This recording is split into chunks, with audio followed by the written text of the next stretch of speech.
দাফনের সময় কপালে অথবা বুকে কালিমা লেখা থাকলে কি কোনো উপকার হবে? দাফনের সময় মৃত ব্যক্তির কপালে কিংবা বুকে কালিমা লিখা রাখলেন। অনেক দরবারে গেলে অনেক পীর সাহেবরা অনেক ফিতা টিতা দেয় যে এগুলা বাইন্দা দিবা তোমার বাপ মারা গেলে, তাইলে মানে ফেরেশতারা যখন দেখবে যে এই ফিতা অমুক নেতা অমুক পীর সাহেবের, তাহলে এটা ছেড়ে দিবে যে পীর সাহেবের লোক। এরকম অনেক বিশ্বাস আছে না নাই?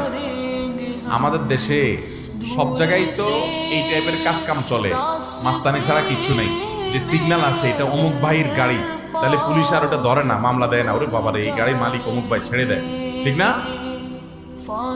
মনে করে আখেরাতে এসব 2 নম্বরে চলবে। পিঠ এনে চোটে একটাও মাটির উপর নিচে পড়বে না, সবগুলো পিঠের উপরে পড়বে মায়ের। ওই পিঠ নিজেই তো দৌড়ের উপরে থাকবে, উনি কিভাবে আপনার ফিতা দিয়ে বাঁচাবে? এগুলো বিশ্বাস করলেও ইমানের জন্য ক্ষতিকর। পীর সাহেবের নিজের চরকায় তেল দিতে দিতে কুল পাবে না, আপনারা কোত্থেকে বাঁচাবে? এগুলো ভুল।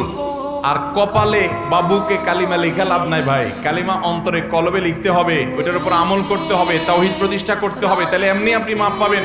আর না হলে ওই দেখবেন অনেক মসজিদের আপনার খাটিয়ার উপরে, লাশের উপরে যে কাপড়টা দেয় না, কাপড়টা দেখবেন যে আরে কোরআনের আয়াত, তারপরে যে কালিমায়ে শাহাদাত, এটা সেটা লিখতে লিখতে শেষ, আছে না নাই?